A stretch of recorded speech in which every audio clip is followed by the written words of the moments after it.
said his brain was infected by devils. Si algo es escaso en nuestros tiempos, es la justicia. Y es que, con tantos crímenes y sucesos espantosos ocurriendo a diario, uno esperaría confiar en el sistema. Que los culpables paguen por sus actos y que lo que sus víctimas tuvieron que pasar no quede impune. Sin embargo, esto casi nunca es así. El día de hoy te hablaré de algunos casos en los que no se hizo justicia, donde los victimarios no recibieron un castigo que tan siquiera se acercara al mal que causaron en sus víctimas y las familias de estas.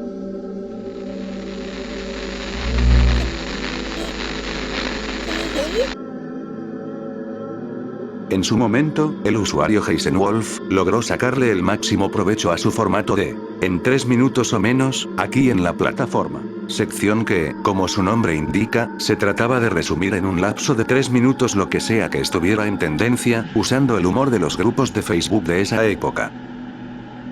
Amado Amir Nava González, de actualmente 29 años, gozó de una gran popularidad con este contenido, lo que le valió sobrepasar el 1.000.000 de suscriptores, y asimismo, crear una comunidad que lo respaldaba y esperaba con ansias el próximo en 3 minutos o menos.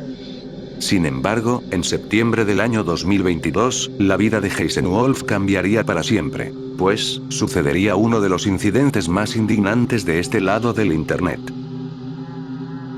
El 18 de septiembre del 2022, en la carretera panamericana Atlacomulco a Cambay, México, Heisenwolf provocó un accidente automovilístico donde 6 personas a bordo de un taxi, en dirección a Cambay, fallecieron junto con el conductor, siendo Nava González el único sobreviviente.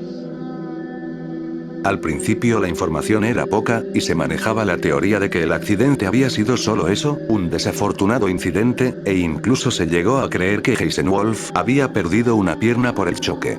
Sin embargo, poco tiempo después empezaron a salir a la luz los detalles que terminaron de revelar la realidad de los acontecimientos. Y es que, Heisenwolf iba manejando su Chevrolet Camaro a exceso de velocidad. En un momento dado, invadió el carril donde se transportaba el taxi, un vehículo modelo Tsuru, donde se transportaban integrantes de una familia. La edad de las víctimas iba desde los 10 hasta los 62 años. Posteriormente, se empezó a decir que Heisenwolf se encontraba en estado de ebriedad al momento del accidente, dato que, pese a que está por todas partes, no se confirmó ni se desmintió de manera oficial. Para la época en la que transcurrió esto, muchos estaban expectantes sobre qué pasaría con Amado, pues la culpa de este trágico suceso había sido completamente suya. Primero se barajó la posibilidad de una risible sentencia de 10 años por las 6 personas que perdieron la vida a causa de él.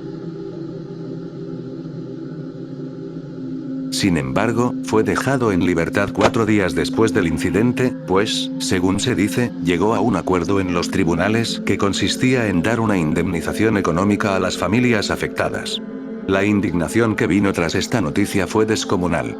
Esto pudo haber quedado ahí, marcando un final trágico de 6 vidas, con un castigo que no era proporcional a la gravedad del asunto, y el culpable libre. Pero al final de cuentas, se esperaba que lo mínimo que podía suceder, es que Heisenwolf no volviera a Internet. Unos meses después del incidente, Heisenwolf subiría un video en el que pide disculpas a su audiencia por lo ocurrido, excusándose y victimizándose por el incidente. Al final, dice que un accidente no lo define como persona y que seguirá haciendo contenido para Internet, pues es lo que le apasiona. Desde este video, que hasta la fecha está borrado de su canal, una buena parte de Internet se le vino encima a Heisenwolf. Y es que, en los pocos vídeos en los que no desactivó los comentarios, esa sección se llena de personas recordándole lo que hizo, pidiéndole que se retire de Internet por mero respeto y consiga un trabajo real. A pesar de esto, Heisenwolf estuvo subiendo contenido de manera regular, haciéndose el desentendido a los comentarios de la gente. Aunque en más de alguna ocasión volvió a tocar el tema del accidente, nuevamente lo hizo poniéndose a sí mismo como la víctima, lo que hizo que cada cierto tiempo, él se volviera tema de conversación aquí en la plataforma. A la fecha, ha puesto la mayor parte de sus vídeos para miembros, lo que da en qué pensar de aquellas personas que siguen apoyándolo de manera monetaria. Aunque para fecha de edición de este video, el contenido público más reciente del canal de Heisenwolf fue un short subido en octubre del 2025. para septiembre del 2025 hizo pública la noticia de que será padre, lo que solamente lo hizo volver al ojo del huracán durante un tiempo. Y es que si algo es seguro, es que aunque Jason Wolf regrese a internet las veces que sean, en todas esas veces, habrá alguien que le recuerde que por ser imprudente al volante, 6 personas perdieron la vida. En estas instancias, hubieron personas que preferían que de verdad recibiera la sentencia de solamente 10 años, con tal de no verlo más por internet. Sin dudas, uno de los capítulos más oscuros de la historia del internet en español.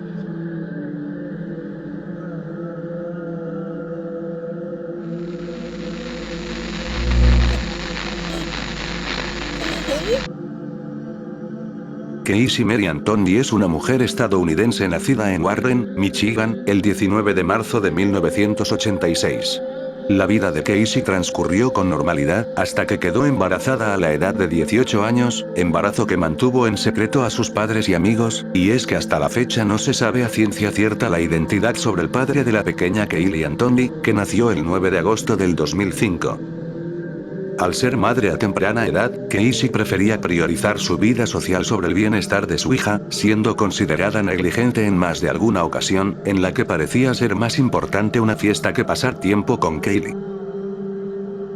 El 16 de junio del 2008, Casey visitó la casa de sus padres, George y Cindy, junto a la pequeña Kaylee. Esa sería la última vez que George y Cindy verían a su nieta, pues, pasaron 31 días en los que no supieron nada de ella por decisión de Casey.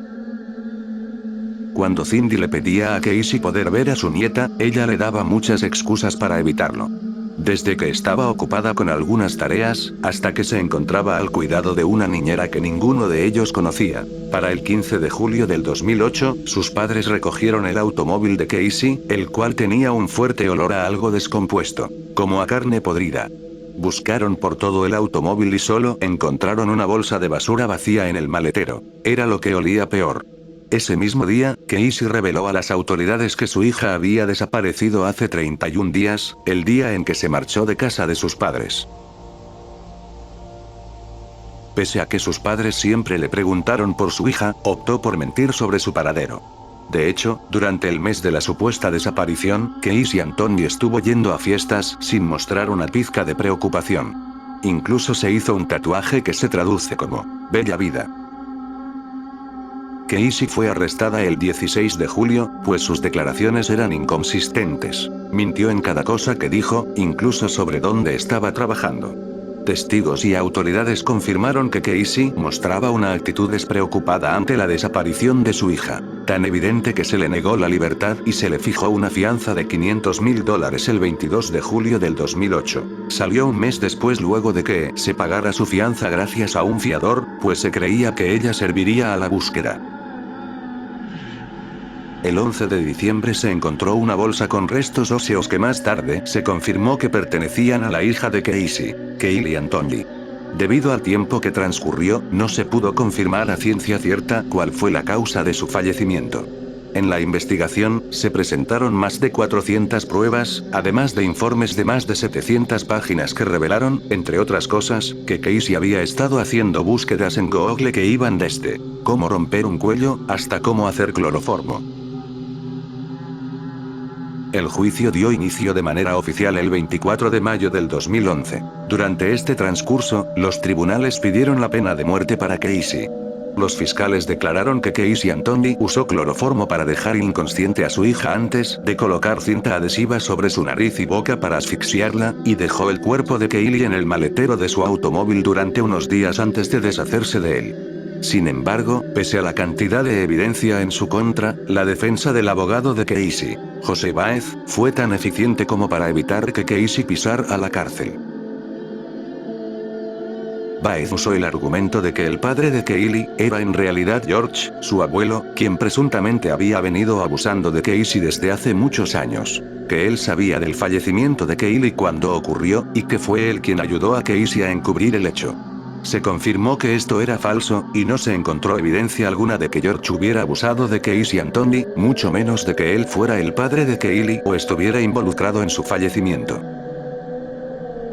Luego de 6 semanas de uno de los juicios más mediáticos de la última década, el jurado determinó el 5 de julio del 2011, que Casey Anthony fue encontrada no culpable de los cargos más graves que se le imputaban, siendo solamente penalizada por cargos menores, como dar información falsa a las autoridades.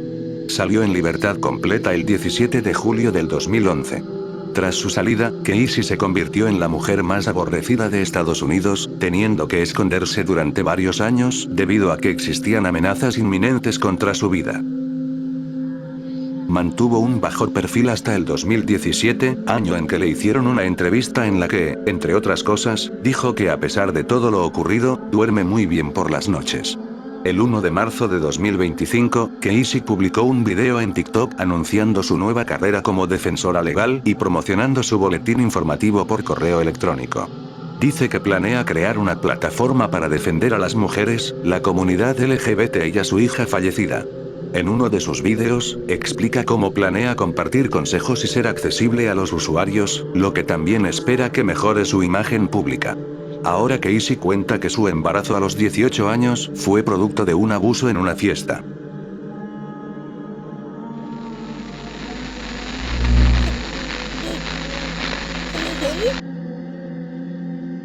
Issei Sagawa siempre fue un hombre extraño. Proveniente de una familia adinerada, nació en Tokio en el año 1949. Estaba obsesionado con las mujeres occidentales, a un punto enfermizo. No ayudaba el hecho de que tenía nulas habilidades sociales, y medía poco menos de 1,5 metros de estatura. Sagawa fue enviado a la Universidad de París por su padre, y fue ahí donde se quedó fascinado por la cantidad de mujeres que entraban en lo que él consideraba perfectas. Resulta que Sagawa no estaba obsesionado a un nivel sexual, él quería comérselas de manera literal.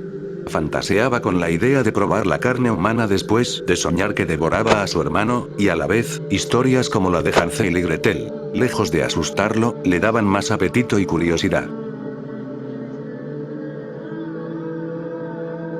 Una de las pocas compañeras que se llevaban bien con él, era una mujer llamada Renée Hadbel. Aprovechándose de ello, Sagawa la invitó a cenar a su casa el 11 de junio de 1981, con la excusa de hablar sobre literatura. Luego de que Sagawa fuera rechazado por Renée, él aprovechó cuando ella estaba de espaldas, y le disparó en la nuca con una escopeta calibre 22. Después de dispararle, sufrió un pequeño desmayo de unos segundos, al volver a despertar procedió a dividir el cuerpo para poder comerlo. Comenzó por los glúteos. Durante los 2 días siguientes, continuó comiendo varias partes del cadáver y describió la carne humana como suave y sin olor, como el atún. Después de ese tiempo, metió los restos del cadáver en 2 maletas viejas y, en su intento de deshacerse de los restos en el bosque de Boulogne, un parque a las afueras de París, fue detenido por la policía francesa. Tras un análisis psicológico fue declarado demente y juzgado como tal, por lo que fue recluido en un hospital psiquiátrico Paul Giraud de París. Pasados unos meses, Issei contrajo una enfermedad, que no era más que una inflamación intestinal y que fue diagnosticada erróneamente por los médicos como una encefalitis avanzada. El veredicto del equipo médico le vaticinó unas pocas semanas de vida. El padre de Issei consiguió que su hijo moribundo fuera trasladado a Tokio, donde fue recluido en una institución psiquiátrica de la cual salió en poco tiempo, pues el psiquiátrico era solo una excusa para poder hacer que Issei pudiera escapar de las leyes y cárceles francesas. El gobierno francés no se opuso al traslado, pues se suponía que le quedaban pocas semanas de vida. Issei no murió y continuó con su vida sin ninguna consecuencia real. Sagawa pasó el resto de sus días viviendo como una celebridad en Tokio. Aparecía en programas deportivos, e incluso escribió reseñas para restaurantes. En varias ocasiones afirmó que aún sentía ganas de comer carne humana. Murió tranquilamente el 24 de noviembre del 2022. De hecho, él ilustró un manga en el que detallaba cómo llevó a cabo su crimen.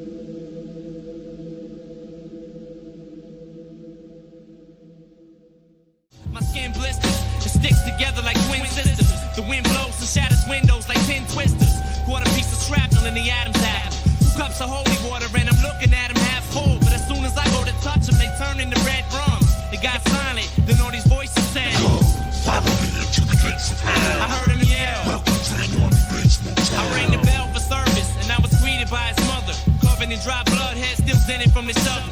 I said I need a room, so